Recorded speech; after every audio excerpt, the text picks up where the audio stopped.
एक लड़की बेसुध अवस्था में जिसके आधे शरीर पर कपड़े होते हैं और आधे शरीर पर नहीं, वह महज 1 घंटे 40 मिनट से 6 किलोमीटर की दूरी धीरे ही धीरे तय कर रही होती है। और यह दिल्ली का वह इलाका होता है जहां से हज़ारों राहगीर गुजर जाते हैं और जगह जगह पर सीसीटीवी कैमरा लगा होता है और पुलिस भी तैनात होती है। लेकिन ना तो उन राहगीरों की नज़र उस पर पड़ती है और ना ही किसी सीसीटीवी कैमरे में वह आती है और ना ही पुलिस की नज़र उस पर पड़ती है। लेकिन एक नौसेना का अधिकारी उस रास्ते से गुजर रहा होता है। लगभग 3:15 के आसपास वह उस लड़की को देखता है और गाड़ी रोकता है और तो वह समझ जाता है कि इसके साथ कुछ ना कुछ बहुत गलत हुआ है, क्योंकि उसके प्राइवेट पार्ट्स से बहुत ही ज़्यादा ब्लड आ रहा था। वह तुरंत ही पुलिस कंट्रोल रूम को फ़ोन करता है और पुलिस मौके पर आती है और लड़की को एम्स में भर्ती कराया और पुलिस इस मामले की रिपोर्ट तो दर्ज कर लेती है, लेकिन बहुत ही ज़्यादा छानबीन नहीं होती है। और जैसे समय बीतता है तो पुलिस पर प्रेशर पड़ने लगता है और जब इस मामले की अगुवाई एसीपी ऐश्वर्या सिंह कर रही होती हैं तो वह कसम खा लेती हैं कि जब तक मैं इसके कातिलों को सलाखों के पीछे नहीं पहुंचा दूंगी तब तक मैं चैन से नहीं बैठूंगी। वह अपनी एक टीम बनाती हैं और वह अपने टीम मेंबर से कह भी देती हैं कि जिसको ज़्यादा आराम की ज़रूरत हो और ज़्यादा खाने की ज़रूरत हो वह टीम का हिस्सा ना बने, वही टीम का हिस्सा बने जिसे ना तो आराम की ज़रूरत है और ना ही खाने की। और जब इस घटना का खुलासा होता है तो सभी लोग दंग रह जाते हैं और यह घटना निर्भया केस की याद दिलाती है। वो केस जिसने पूरे देश को झकझोर कर रख दिया था। नमस्कार दोस्तों, मैं धर्मेंद्र आर्य आप सभी लोगों का आपके अपने YouTube channel quick real stories पर स्वागत करता हूं। फ्रेंड्स, आज की कहानी हमारी बहुत ही दिल दहला देने वाली है और सोचने पर मजबूर कर देती है क्या कि इस प्रकार का भी कोई इतना घिनौना कृत्य कर सकता है। फ्रेंड्स, कहानी शुरू करने से पहले अगर अभी तक आपने हमारे चैनल को सब्सक्राइब नहीं किया है तो सब्सक्राइब जरूर कर लें, क्योंकि हमारे चैनल पर इसी प्रकार की सच्ची घटनाओं पर आधारित कहानियां हम आपके लिए लेकर आते रहते हैं। तो चलिए आज की अपनी सच्ची घटना शुरू करते हैं। दरअसल आज की हमारी सच्ची घटना राष्ट्रीय राजधानी क्षेत्र दिल्ली का एक इलाका होता है, सराय काले खां, और तारीख होती है 11 अक्टूबर 2024। दरअसल इसी रास्ते से जो है एक नौसेना अधिकारी लगभग रात के 3:15 के आसपास गुजर रहा होता है।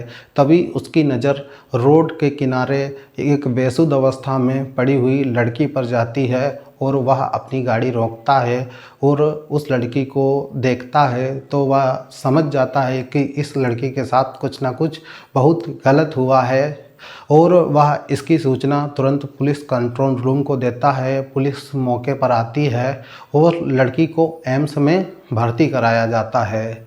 लड़की की हालत बेहद नाजुक थी और उसकी मानसिक स्थिति बिल्कुल ही ख़राब हो चुकी थी, क्योंकि उसके साथ ऐसा घिनौना कुकर्म ही हुआ था।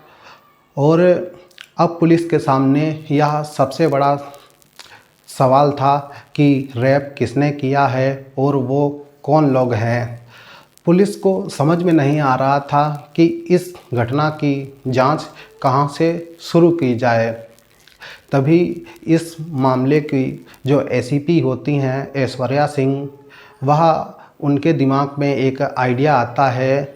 वह जो है एक महिला कांस्टेबल को उस लड़की के पास सादी वर्दी में लगा देती हैं और वह महिला कांस्टेबल उस लड़की का पूरा ध्यान रखती थी, खाने पीने का और जितना भी होता है वह उसी के पास महिला कांस्टेबल बनी रहती है। और जब 2-3 दिन बाद इलाज के बाद थोड़ा लड़की की हालत सुधरती है और लड़की को लगने लगता है कि यह मेरा दोस्त ही कोई है, मेरा हमदर्द है, तो वह लिपट कर रोने लगती है और अपनी पूरी कहानी बताती है। दरअसल वह बताती है कि मैं उड़ीसा की रहने वाली हूँ और मैंने MSW master of social work का डिप्लोमा किया हुआ है और मैंने नर्सिंग का कोर्स भी किया हुआ है। लेकिन मेरी इसी दरमियान मेरा एक दोस्त दिल्ली में था, उसने कहा कि दिल्ली में आओ, यहाँ पर बहुत ही ज़्यादा अपॉर्चुनिटीज़ हैं और बहुत ही अच्छा काम किया जा सकता है। तो वह दिल्ली चली जाती है और अपने उसी दोस्त के पास रहने लगती है। लेकिन थोड़े ही दिनों बाद उसके दोस्त को शायद कहीं ना कहीं यह लगने लगता है कि यह लड़की मुझ पर बोझ है और वह उसे इग्नोर करने लगता है। तभी वह लड़की अपने दोस्त के यहाँ से चली जाती है और जो एक इलाका होता है किशनगढ़, वहाँ पर नन के पास रहने लगती हैं। नन जो गरीबों और असहायों की सहायता करती थी, वह उन्हीं के पास रहने लगती है और उस लड़की की मानसिक स्थिति धीरे धीरे बहुत ही ज़्यादा बिगड़ने लगती है और एक दिन वह लड़की अचानक ही वहाँ से भी चली जाती है, जिसकी सूचना नन जुलाई 2024 में एक थाने में देती हैं कि मेरे यहाँ एक लड़की रहती थी जिसकी मानसिक स्थिति थोड़ी सी ख़राब थी, वह जो है अचानक ही गायब हो गई। और जब वह लड़की नन के पास से चली जाती है तो उसका अब ठिकाना कभी बस स्टैंड, कभी रेलवे स्टेशन, कभी ओवर ब्रिज के नीचे रहने लगती है और शायद उसको नहीं मालूम था कि दिल्ली का यह इलाका बिल्कुल भी सेफ़ नहीं है। और रात आती है 10 अक्टूबर 2024 की रात लगभग 9 बजे के आसपास वह रोड के किनारे बैठी हुई थी, क्योंकि उसकी मानसिक स्थिति जो है दिन पर दिन बिगड़ रही थी। उसे समझ में नहीं आ रहा था कि क्या करें क्या न करें। तभी वहाँ से जो है 2 व्यक्ति होते हैं, एक का नाम प्रमोद जो कि दिल्ली के नरेला में किराए पे रहता है और यह स्थायी रूप से अंबेडकर नगर उत्तर प्रदेश का रहने वाला होता है, और दूसरा व्यक्ति शमसुल जो कि दोनों पैरों से विकलांग होता है और यह जो है दिल्ली में किराए पर रहता है और यह मूल रूप से बद्री सलोना बेगूसराय का रहने वाला होता है। प्रमोद जो होता है वह कबाड़ का काम करता है और जो शमसुल होता है वह एक भिखारी होता है। दोनों लोगों की नज़र उस लड़की पर पड़ती है तो वह उस लड़की को मेट्रो स्टेशन के पड़ोस में सुनसान जगह पर ले जाते हैं जहाँ पर झाड़ियाँ आड़ियाँ होती हैं। वहाँ पर ले जाकर उस लड़की के साथ बहुत ही हैवानियत के साथ बारी बारी से उसका कई बार बलात्कार करते हैं और वह लड़की कोई भी विरोध नहीं कर पाती है, क्योंकि उसकी मानसिक स्थिति पहले से ही ठीक नहीं थी। और इसी दौरान एक जो ऑटो रिक्शा होता है जिसका नाम प्रभु महतो, जो दिल्ली में कोटला मुबारकपुर में रहता है और यह मूल रूप से जो है मोतीहारी बिहार का रहने वाला होता है, इसकी नज़र उन दोनों व्यक्तियों और उस लड़की पर पड़ती है तो उसकी भी गंदी नीयत जाग जाती है।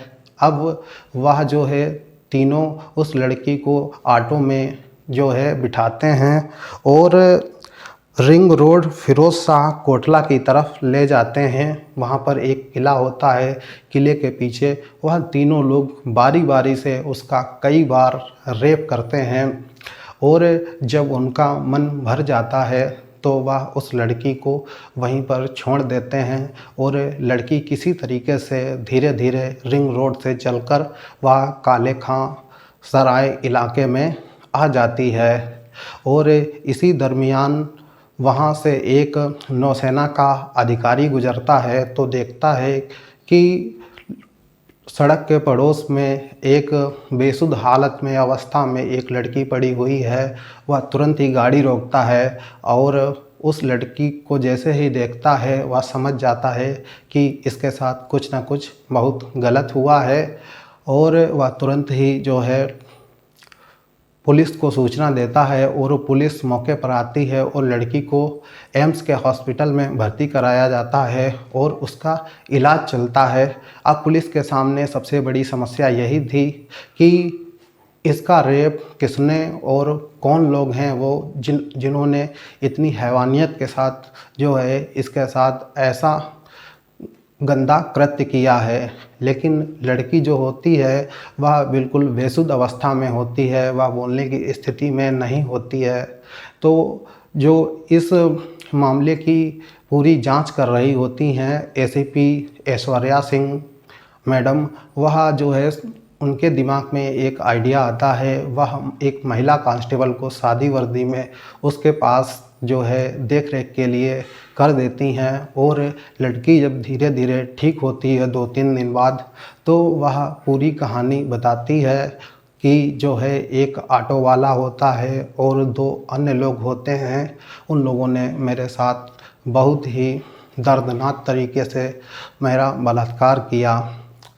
तो पुलिस करती क्या है कि उस इलाके के लगभग 750 के आसपास सीसीटीवी कैमरों की फुटेज खंगालती है और एक एक ऑटो वाले की पूछताछ करती है। तभी जो है प्रभु महतो ऑटो रिक्शा चालक होता है, पुलिस उसको पकड़ लेती है और उसके बाद जो 2 अन्य आरोपी होते हैं, प्रमोद और दूसरा जो है शमसुल जो कि विकलांग था, उन्हें भी पकड़ लिया जाता है। और जब इस घटना का खुलासा होता है और यह घटना अखबारों और सोशल मीडिया में प्रकाशित होती है तो सभी लोग जानकर दंग रह जाते हैं कि क्या कोई इस प्रकार से इतना गंदा कुकृत्य कर सकता है। और इस घटना को लोग निर्भया रेप केस की तरह याद करने लगते हैं कि इस लड़की के साथ भी शायद जो है उसी के तरह कुछ हुआ है। दोस्तों, इस घटनाक्रम को सुनाने का उद्देश्य किसी को परेशान करना नहीं, किसी का दिल दुखाना नहीं, बल्कि आपको जागरूक और सतर्क बनाना है। फ्रेंड्स, कहानी अच्छी लगी हो तो वीडियो को लाइक करें और अपने दोस्तों में वीडियो को शेयर ज़रूर करें। मिलते हैं अगले वीडियो में एक नई सच्ची घटना के साथ। तब तक के लिए जय हिंद, जय भारत।